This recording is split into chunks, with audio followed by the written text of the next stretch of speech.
Ano? Halika. Tignan. Anong ginawa sa'yo? Tignan mo tong likod niya. Binitay. Tapos nirapadong Ayan. Ang piklat niya nga. Pinalo yan ng PC. Pinapalo Ito. lagi. Ano yung pinapalo sa niya? May remembraso sa kanya. Tignan mo yung ulo niya. Oh. Pinasaan Ayan. ano. Binasagan niya ng pinggan. Maliit pa lang yan. Ganito pa lang yan. Oh. Umihingi sa kanya ng kape. Sinasaktan ko ng papa niya? Ayo. Binakuan in ano kambatag. Inuhudas-hudasan kami dyan sa umatas. Igdi. Rapado-rapado ako nagkapirilay ako. Ganito pa lang siya. Oh. Umiiyak siya. Binato ng apoy. Inuutosan niya. Hindi kumikilos. Binato niya ng apoy. Nandoon pa kami sa ano yan. Lugar namin. Mahaba ng record niya doon sa amin. Kaya kami umalis doon dahil ayaw niya na nga magpara. Gawa ng kasamaan. Hindi ko sisirain ang pagkatao ko sa anak niya. Ano? Yung anak niya, Yung sabi sa akin. hindi ko may naan yan eh.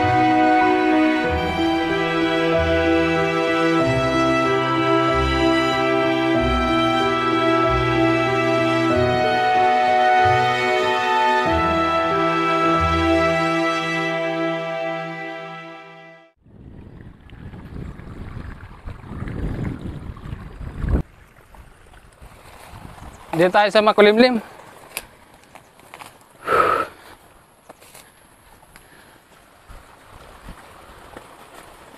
So, andito tayo guys, no, para kausapin si Kuya Leo. Yan, ito pala yung dati nilang bahay, oh. Bago natin sila dinala doon. Dito sila nakatira. Nakatayo pa pala ito eh. Wala lang dingding. Langgam.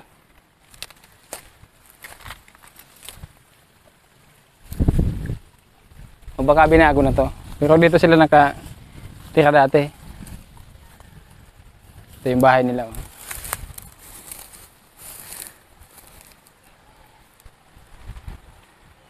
Galing kami dun sa inyo. Nadot na namin, di pa kumakain yung mga anak mo. Mayroon pa naman bigas doon eh. Ha? Mayroon pa. May sinaing pero kakagisili ng asawa mo. Kahapon pa ako din na nanghalian. Yan. Kasama natin si Kuya Leo ngayon. O, bakit hinihintay ka daw ni Ate Christy? Ba't daw? Kasi sabi mo daw, hintayin ka nila kasi magdadala ka ng ulam. Sabi ko sa kanila magluto na lang silang gulay-gulay muna. Yun na nga sinabi ko doon Sabi ko nga sa kanila, buti na lang kung agad may sahod. Iba naman yung nagpapatrabaho. Gusto pagkahapon talaga yung bayad. Yun nga sinasabi ko daming talbos ng kamuting kahoy doon. Kahit ilaga mo yan, aking bitchin, ayos na yan. Ayaw daw kumain yung mga anak mo noon eh. Sosyal. Sosyal. Ako nga kagabi pa akong, hindi ako natulog kagabi. Kita mo yung tinabasan dyan. Bakit? Tinabasan ko yung kagabi sa sobrang inis ko sa kanya. Gusto ko pag trabaho. Bago Gabi na? Kung anong gagawin dyan, yung munang pamilya. Kaya Galit inabutan na namin. galit kagabi ka sa akin kasi, Inabutan namin, tulog pa eh. hindi natulog kagabi, panay maktol. Inaano daw, wag na daw ako magtrabaho kagabi. Ay, nagtatrabaho ako. Gusto kong makakita ng sobra-sobra. Pagki-Christmas party yung mga bata, saan ko kukunin yun? Ang regalo magtag 50 na lang, 100 na, ilan yon? Pakyaw ko kasi yun sa kabila. Kaya gabi pa lang, tinira mo na. Ngayon, arawan ako. Hindi ka pa kumakain. Dinala niya ako ni Payawe. Maya na. Hindi may pagkain dyan. Ayun. Hindi ka kumain. Basta ko na mapagod. Kahapon, nasabi ko sa kanya, magluto muna bago umalis. Kasi linalakad daw niya yung restaurant ng bata. Kasi gusto daw binyagan. Ngayon, pagdating ko sa bahay, walang sinaing. Galing ka sa trabaho. Pinakyaw ko yung kay yung sa kabila dyan. Inaanihan ng 85. Simula alas 6, isang tasang kape lang ang almusal ko. Tapos alas 11 na ako umuwi. Pagdating ko wala pang sinaing. Gusto ko yung ano. Kahit, Pero yung sadya talaga namin, Kuya Leo, sa inyo, oh, tungkol dun sa issue ng pagpapali sa inyo doon. Nagkausap na kami nung may-ari ng lupa. So, siya mismo nakikiusap na paalisin kayo doon. Kasi natakot daw yung bata. Natakot daw sa'yo. alin na bata? Baka daw anong gawin mo. Hindi ko alam kung sinong bata. Yung pumupunta daw doon eh. Ay, yung anak niya. Anong kinuman niya? Hindi ko alam. Yun yung sabi. Baka daw anong gawin mo. Wala. So, sabi ko naman, baka pwede kayong makahingi ng palugit. Ang sabi ko Kasi naman, hindi ko talaga Manong alam Roy, kung saan sila dadala. ito naman Manong Roy sa akin ha. Sa edad kong 40, magpapadala ba ako sa ano? Hindi ko sisirain ang pagkatao ko sa anak niya. Siya, dapat nga, anong problema ko? Tapos na yun eh. Kung papalisin kami dyan, mag-ante-ante lang siya. Hindi ko naman akinin yung lupa nila. Tapos, pangatlong araw na yun nandyan, hindi ko pinapansin eh. Alin? Yung anak niya, Yun yung sabi sa akin. hindi ko may naano yan eh. Minsan nga yung palayan nila pinapatubigan ko pa. Kahit hindi nila ako binibigyan, okay lang yan. Walang problema yan. Hindi. Ang ano ko lang doon, Kuya Leo, sige, doon na tayo na sabihin natin kayo yung nag-usap kayo na kayo yung aani noon, tapos bibigyan na lang kayo, tapos hindi kayo binigyan. No? Siguro, mas maganda noon, kinausap mo na lang siya, hindi yung sinasabi mo sa ibang tao, kung ano-ano yung mga sinasabi mo sa ibang tao tungkol sa kanila. Hindi naman ibang tao yung sinabihan ko. Si Pedro, So dapat, Manny doon, pamilya yun dapat yung ginawa mo doon, binagayin mo na lang. Nakiusap ka ng maayos sa kanila. Kasi alam mo, napaka laking tulong sa inyo nung pagpapatira nila dyan. Libre. Although hindi naman pwede yung gano'n na yun talaga yung usapan nyo, pero hindi pwede yung gano'n nga yung ginawa mo, pero ginawa nila. Pero dapat nakisama ka na lang, kinausap mo ng maayos. Hindi na nga ako sa kanya nakipagtalo. Ay, Iba mo sasabihin yung mga mo. tapos pati hindi Yung mga man ibang sa loob tao mo. yung sinabihan ko. Kamag-anak niya. Hiningi ko nga advice kung tama naman yung Kung ganun yung usapan nyo, hindi tama yung ginawa nila. Pero dapat nga, kinausap mo ng maayos, kasi napakalaking tulong nila nung lupa na yun para doon kayo tumira. So, dapat yung pasalamatan yun. So, kaso kung siyempre sasama din yung loob nun, kung saan nila narinig yung mga sinasabi mo. Siyempre yung nakwentuhan mo, ikikwento din sa iba, ikikwento din sa iba. Ang kwento pati, may kulang na yan, may dagdag na. Hirap yun. Yung tama lang. Saka, Kuya Leo, ito pa, pasensya ka na, alam kong pagod ka, pero kailangan namin sabihin to, no? Sorry, kasi sasabihin namin to kasi ito yung sinadya namin dito. Nagkataon lang na nasa trabaho ka, kaya pasensya ka, alam kong pagod ka, gutom ka. Tungkol doon sa utang nyo, na sinasabi mong utang nyo, na 4,000, tinanong namin yung nasabi mong inutangan nyo. Wala naman daw kang utang eh. Na yan. Kay Michael ako may utang. Tapos dyan sa maliga sa sa Santo Niño. Kahit puntahan natin. Tingnan mo yung mata ko. Sino yung sinasabi mong inutangan mo? Yung nasa ng harvester. Oh, sino yun? Anong pangalan? Ito yung text ng sinasabi ni Kuya Leo yung inutangan nila sa Santo Niño. So, ibig sabihin po nito, hindi pa nakakabayad si Kuya Leo ng 2,000 na inutang nila. Kaya ba kasi yung kwento nyo ni Ate Christina. Ayun, sabi niya, binayaran mo na daw, hinahanap sa yung pera, binayad mo na daw doon sa inutangan nyo. Tapos ngayon, may pumupunta pa daw doon na laging naniningil. Sino man nagsisingil? Wala naman nagsisingil sa akin Si Ate Christina mo sabi sabi ko, di ibig sabihin, hindi pa nagbabayad. Kahit punta natin doon na binayad ko yung pakaayos lang nyo, binigyan ko na. Kahit punta natin. Hindi ako nagsisinungaling.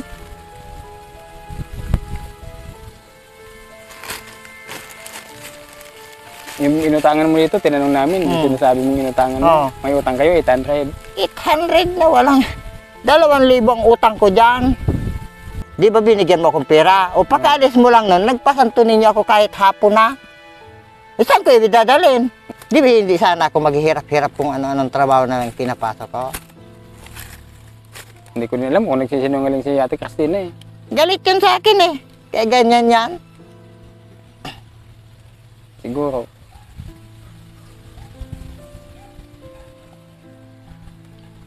Kapag sinabi ko, totoo yun. Hindi ako nagsisinungaling. Tinanong namin yung pinag-utangan nyo. Sabi, wala naman, may utang kayo doon, 800 lang. Pero hindi nyo naman binabayaran. Hindi na nga din siya umaasa na Kahapon nga babayaran niyo. nagtrabaho Kasi pa ako sa kanya. Parang tulong niya na din sa inyo. Sinakita niya din yung sitwasyon ng mga anak mo. Hindi niya na Ayaw. sinisingil. Iba yung hingi, iba yung hiram, iba yung utang. Kaya doon namin nalaman na sila mismo yung nagsabi na wala naman daw kayong utang. Ako ba sisiraan ng tao? Di walang problema yon. Hindi kasi yung inutangan mo naman yung tinanong namin eh, hindi naman yung ibang tao eh. O kung halimbawa nga, totoo naman yung sinasabi ko, tapos kakaila nilang hindi ako kilala, wala akong magagawa. Yan ang hindi Sa natin kanila alam. yun. Walang problema yun sa akin.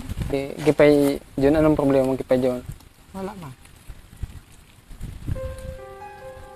Ba't sabi sa kuya, sabi sa akin, suko na daw siya sa inyo. Suko na daw siya sa'yo. Ba't ano daw? Tungkol yata sa itak. Ang sinabi ko ganito, iniwan ko talaga yung itak sa kanya kasi nag-ani dyan, nag-tracer, ako nagtatae. Oh. Pero mo talas ng itak ko, pinaghawan niya sa kabotohan. Ano naman kako yan pa yun, hindi naman to panghawan. Yun ang sinabi ko sa kanya, marami kang itak, hindi mo gamitin. Kung galit ako sa kanya, hindi ako papayag na, yo, bago magpasko ha, grass cutter mo ako. Oo ba? Kailangan kako pa yun. O, kung galit ako sa kanya, ba't magyayaya pa ako kung kailan? Hindi na ako papasok sa kanya kahit kailan noon kung ako galit sa kanya. Kagabi nakita ko siya dyan nagpapatubig. Galing ako sa sentro. Nagtrabaho ko. Minsan kasi Kuya Leo, yung init ng ulo natin, isang tabi muna natin para sa isipin mo na yung pamilya mo. Sino yung nakakatulong sa inyo? Kasi malaking tulong sa atin si Tata Jun eh.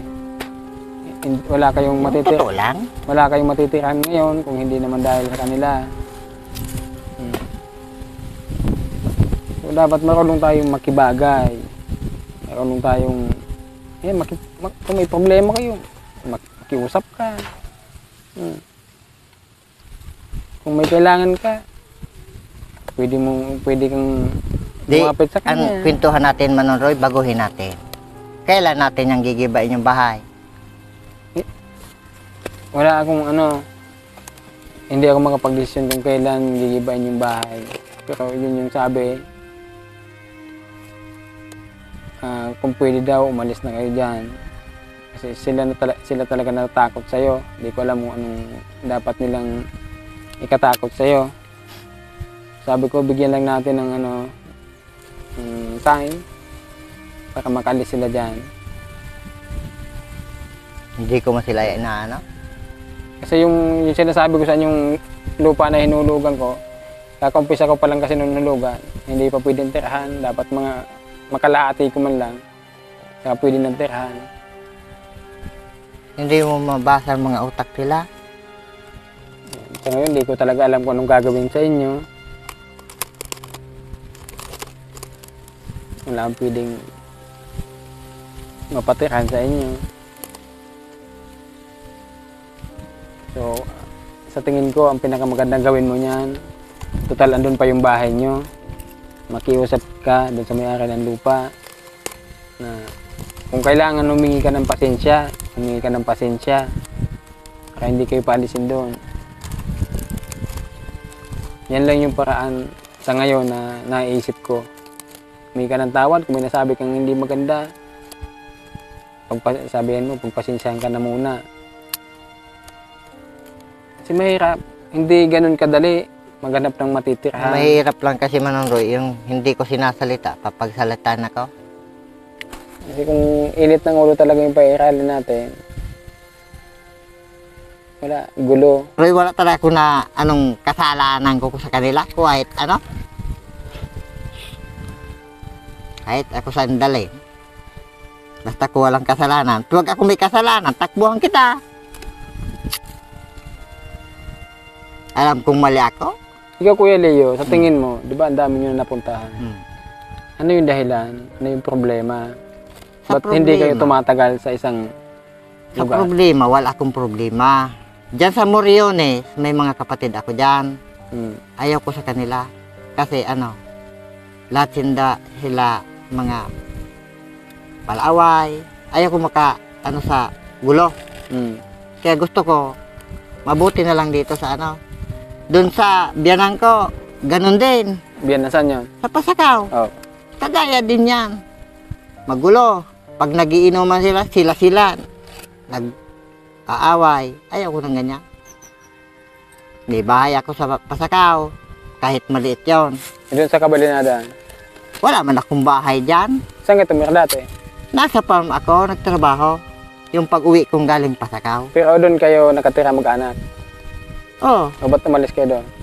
hindi ko gusto yung amo namin. Ang hirap doon, yung na-hospital yung anak ko.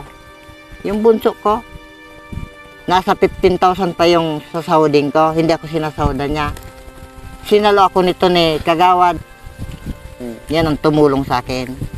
Di napunta ka naman dyan. O, napunta ako sa kanya. O, Nagtrabaho ako dyan. Ano naging problema dyan? Ang naging problema dyan, Wad, huwag ka magkikwento ng hindi totoo. Oh. Kahit makita niya yung video ko, hindi ako takot. Na nagkwento daw siya na tinanong ako ng mga nakilala ko na kasi magdadalawang buwan ako dyan o 3. Sabi ko, kung magkikwento ka, yung may kwenta. Hmm. Ba't ano anyang problema?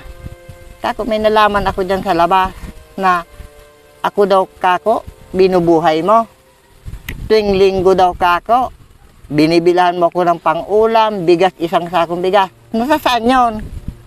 Kahit anino nga hindi ko makita, Hmm.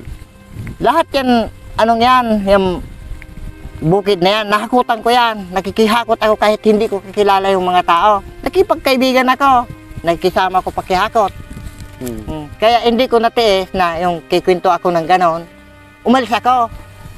Nakuha ako nagpasok ako ng 10%. Ako nag-asikaso ng lupa. Ngayon na ma'am, pag ganyan ang palay, nagdeklara naman. Porque siguro kwinta-kwinta niya. Mag 400, ilang sako yung akin? 40. 40. Siguro nang hinayang. Hapon na. Mga 6:00. Tanda ko pa yon. Sumabi, umalis na daw kayo no, sabi ni Maymo. Isinama ako ni Linog doon sa kabila, mga Bilyete. Kilala mo yung mga apelidong Bilyete? Iyo. Isinama ako diyan.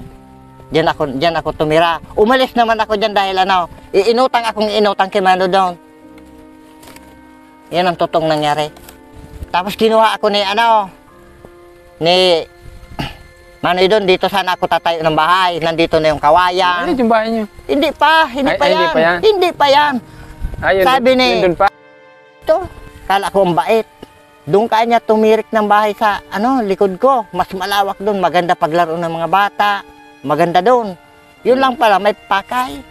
Yung gusto sana, yun pala, gusto niya malinisan. Hmm. Nalinisan ko na. Ilang buwan, pag ipapasko ata yun. Nandun ang inaaway ako. Dinadalan akong itak. Hindi ko pinapansin lang yan. Tapos, napuno ako. Sabi sa akin ni Manny doon, buti pa yun, bumalik ka na lang doon sa may, dito nga. Hinakot ko yan, pinakuha akong kawayan ni Manny doon. Pinutol ko, dyan ako tumayo. Wala ako sa kanilang ginagawa kung yung bago, kasama ko si tinatrabahoan ko. Kung hindi ako marunong makisama, hindi ako marunong magpakumbaba, tagal na. O, tingnan mo yung Manonroy.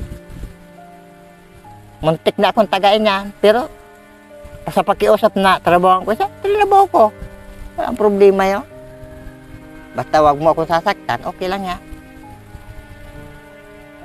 Pag tayo nasaktan na, iba ng usapan yan. Di ba? Yan naman ang katuwiran ko. Hanggang na hindi pa nasasaktan ng pamilya ko o ako, okay lang yan. Pero sa ngayon, wala akong problemang ganyan ngayon. Yan lang ang mga kwento-kwento na yan na palaisipan. Hanggang dito lang muna ang ating usapan. Ba't apurado na daw, Manang Roy? Apurado na. Yun nga sinasabi ko, bigyan lang ng time na maghahanap ng malilipatan. Sabi niya, sige. Basta kung okay lang sa inyo, para sa amin, paalisin nyo na lang. Sabi ko, kakausapin ko sila.